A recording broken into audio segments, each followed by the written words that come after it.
Welcome back to Red Thunder for the third round of Matrix Games Combat Mission Grand Tournament. In this video we're going to take a look at the Where Forefathers Fought scenario, the terrain, objectives, forces and some planning considerations for both sides.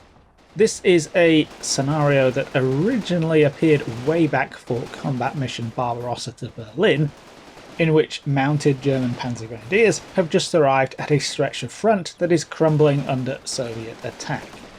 It's a chunky battalion-sized clash with plenty going on for both sides, a pile of objectives and 35 minutes plus some variable extra time on the clock. The map itself is 1200 by 1040 meters, with the Germans deploying in the west and the Soviets attacking from the east. It's maybe best to think of the map like a giant U-shape, with the dense terrain along the north, east and south sides, whilst the centre and west are open.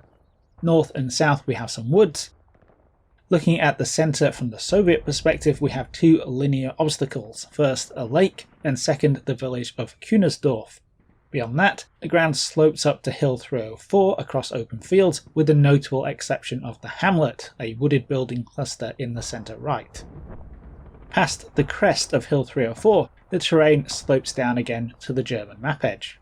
Thrown into this we have the objectives, a mix of ground and unit objectives for both sides. Starting with the Soviets, we have 10 ground objectives. That's quite a lot, but we can break them into two types.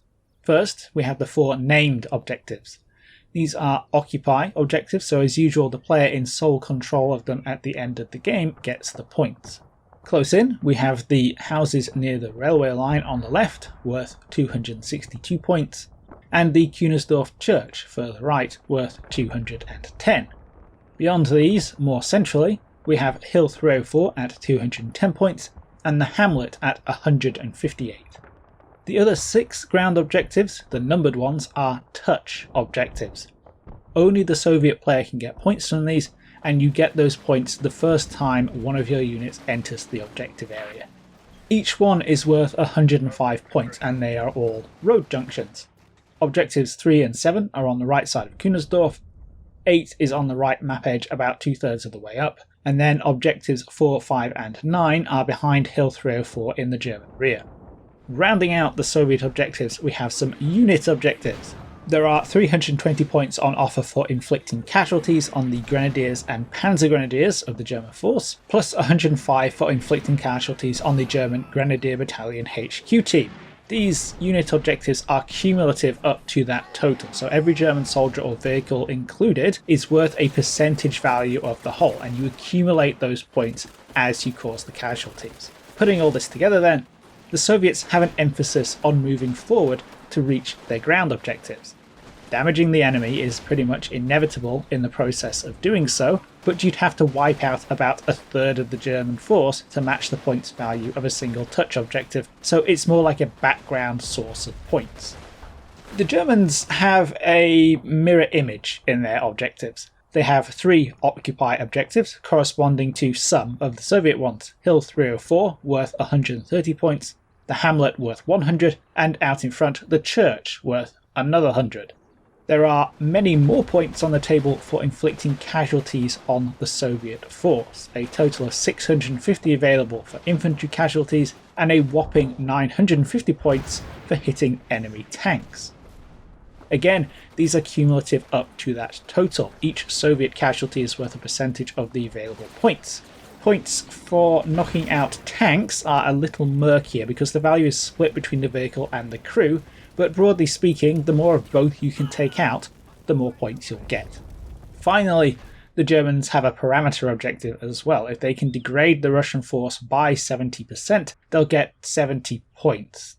So, like I said, the German objectives are a mirror image of the Soviet ones. The German player is going to be rewarded much more for chewing up the Soviet force than holding on to the ground.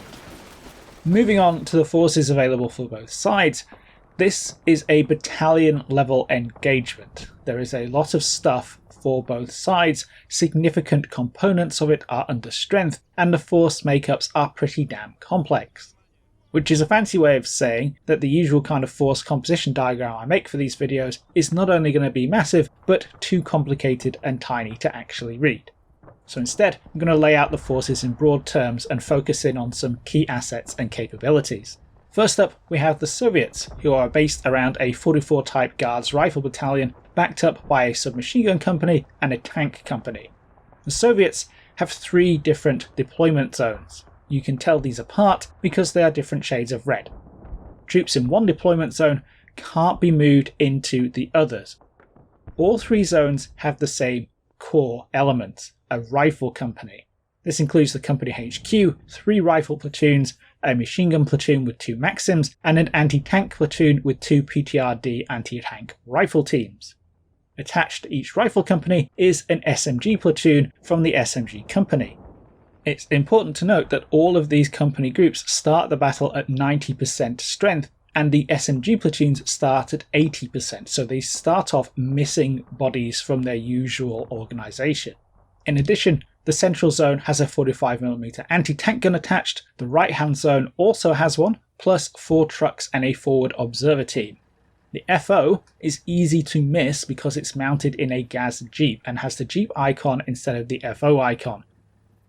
There are 3 other little spots of deployment zone along the map edge, which correspond to the orangey-red deployment area on the Soviet left. These extra bits contain a machine gun platoon with 4 Maxims, the Guards Rifle Battalion HQ, and, most importantly, the first 3 tanks. These are T-34-85s with the 85mm gun, and they're the first 3 vehicles of a total of 10. Regardless of where you deploy a starting platoon, the rest of the tank company will appear as reinforcements on the road on the right side of the Soviet map edge. 4 more tanks will arrive at the 10-minute mark, along with another SMG platoon, and the final 3 tanks will arrive after 15 minutes. On top of all this, the Soviets have 2 3-tube sections of off-map 82mm mortars in support, as well as a 4-gun troop of 76mm field guns. Importantly, because of the way that Soviet artillery fire is coordinated, the 76s can only be called in by the FO team. The Germans also have a battalion plus force composition split by deployment zones, backed up by reinforcements. In the Kunersdorf deployment area, there is a Grenadier company plus a straggler group, some tank hunter teams, and a 75mm infantry gun. Stragglers are the remnants of destroyed or fragmented units slapped together, so they're not great before we take into account the fact that they're heavily under strength, but they do have 2 to 3 MP40s per squad, which isn't a bad amount of close range firepower. The 75mm gun is part of the Grenadier Battalion's organic artillery support. It's a low velocity weapon designed to throw high explosive shells about. It does carry a few high explosive anti-tank shells, but if you don't expect much from these, you're not likely to be disappointed.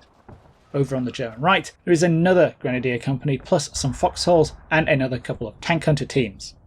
Then in the centre, around the hamlet and Hill 304, we have the final Grenadier company. More foxholes, more tank hunter teams, the weapons company machine gun platoon with 6 HMGs, another infantry gun, an attached forward observer team, for some reason a single flamethrower team, and the Grenadier Battalion commander. Remember, this guy is worth 105 points to the Soviet player, so try and keep him and his HQ team safe.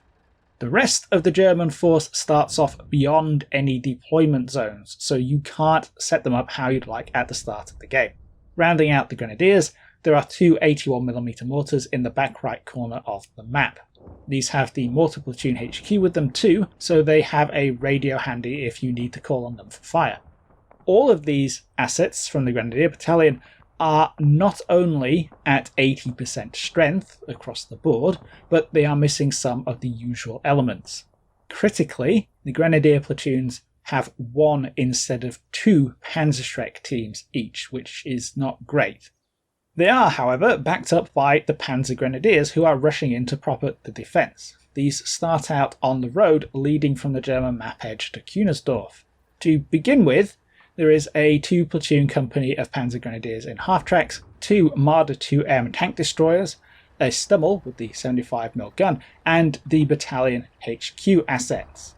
Following up in 10 minutes is another 2-platoon Panzer Grenadier company, The first platoon is in half tracks, with the HQ team riding in a 251/17 variant, which has a 20mm cannon. The second platoon is split between 2 trucks.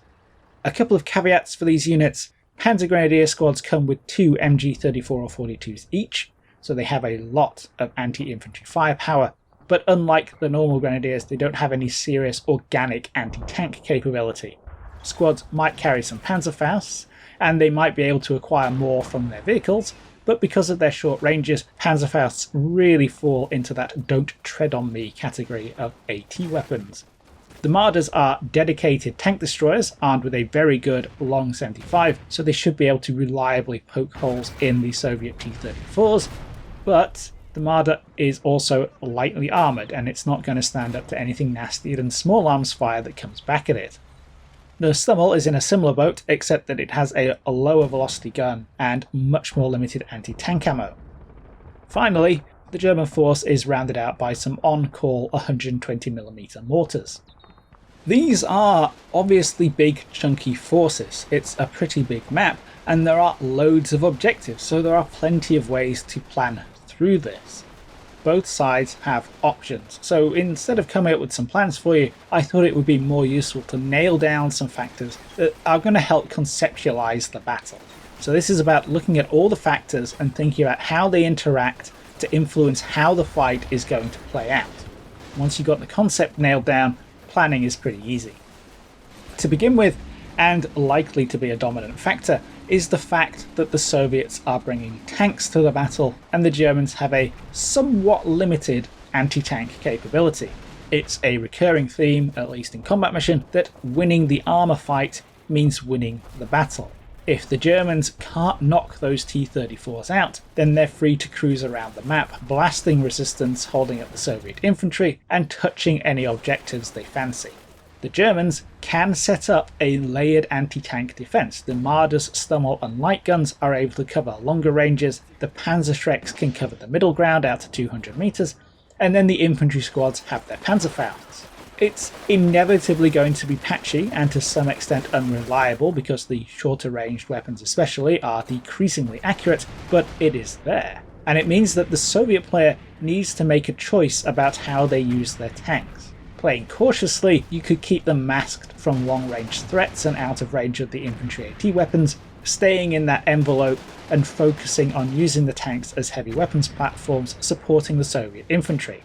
A much more high-risk, high-reward option might be to mount up a load of tank riders and try to bypass German defences, punching through to hit touch objectives in depth and getting the T-34s into positions where they can shoot up the Germans from behind.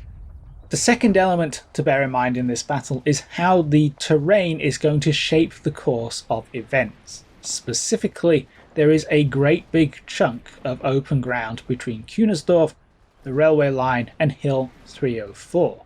Although it might seem contradictory, open ground is a significant obstacle.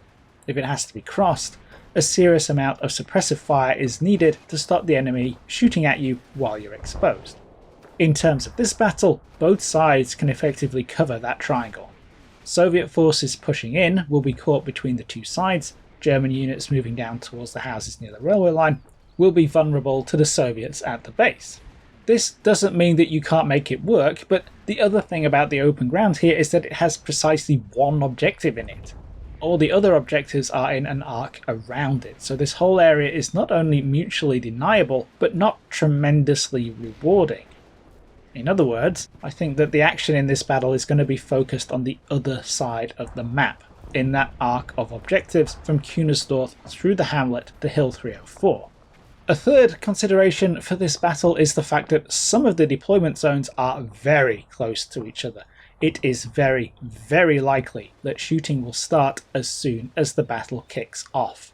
The line of contact actually alternates. It's pretty crazy, and it's important for both sides to try and avoid being caught out on turn 1 by an immediate firefight before they've set the conditions for success. At the same time, obviously this very close starting proximity is a significant advantage for the Soviets. The railway houses objective is only 100 meters away from their left and center deployment zones. The church is also only 100 meters away from the center, with objective 3 close by, and objective 7 is only 70 meters away from their right side deployment area. That's nearly 700 points on the menu as a starter, and some of these objectives are not easily defensible as the Germans. Finally, in terms of considerations, the deployment options for both sides are really quite inflexible. The Germans are stuck with their 3 grenadier companies in a 2 up 1 back deployment. The Soviets are stuck with their 3 rifle companies on line. The problem with this is that it really railroads both sides. The Germans are stuck in that deployment. You can't weight one flank or the other. The Soviets can somewhat sidestep it by taking their left-hand company and slotting it into one of the tiny little deployment areas on the Soviet map edge, which would give them a much-needed reserve. But that bears some risks. If a single burst of machine gun fire hits a tiny deployment area crammed with a company's worth of troops, you're going to have a bad day. In a similar vein, the reinforcements for both sides, the bulk of the Soviet tanks and the German Panzer Grenadiers, are also pretty inflexible. For the Germans, the starting half-track column is outside of any deployment zone, so you're stuck with it there on the road in the rear. Getting to the southern half of the map means going into that open ground, which is generally a bad idea, so you're pretty much stuck with it going towards Kunersdorf and the north. For the Soviets, the reinforcing T-34s will enter the map on the northern road. They are in a somewhat better position than the Germans because there's plenty of cover along the Soviet map edge to mask them, but they are still limited by the water features right in front of them. They can reach the rest of the battle on either side of the big lake or by crossing the ford in the middle, but that's it. Putting all of these considerations together, we're left with a potential picture of how the battle is going to play out. The southern side is effectively dead space, so the action is probably going to focus on that Kunersdorf Hamlet Hill 304 arc. This is where the Russian player is able to concentrate their forces. It's also where the German player is naturally led to stiffen their defense with the deploying Panzer Grenadiers. The result of that is a high force density. The entire Soviet force and all but one company of the German force are likely to end up squaring off in a target-rich environment that is going to result in heavy losses for both sides. In other words, this battle is going to be a meat grinder, and the side with the more favourable attrition gradient is going to come out on top. I'd argue the pressure is on the Soviets. They're the ones who have to move forward and balance the troops they expend with the value of the objectives they take. The Germans pretty much just have to dig in and do as much damage as possible. Overall, this is a really big chunky battle to round out the Red Thunder component of the Grand Tournament. You can check how the tournaments are playing out on the Matrix Games website, linked down below. Hope you found this one useful. Good luck if you're playing, and I'll catch you in the next video.